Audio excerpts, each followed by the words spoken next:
دور دراز کے گاؤں میں ایک علی نام کا لڑکا رہتا تھا۔ اس کے ابو گاؤں کے زمیندار تھے، اسی لیے علی کے پاس گاؤں والوں کی نسبت اچھی چیزیں موجود تھیں۔ علی کے ابو نے اس کی سالگرہ پر سائیکل لے کر دی تھی، جو کالے اور لال رنگ کی بہت ہی خوبصورت سائیکل تھی۔ سب نے علی سے پوچھا، کیا تم ہمیں چلانے دو گے؟ اس نے صاف انکار کر دیا۔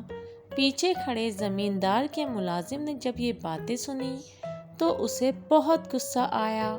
اس نے جا کر ساری بات زمیندار صاحب کو بتائی۔ زمیندار صاحب بہت اچھے انسان تھے۔ انہوں نے علی سے سائیکل لی اور تالا لگا کر چابی اپنے پاس رکھ لی۔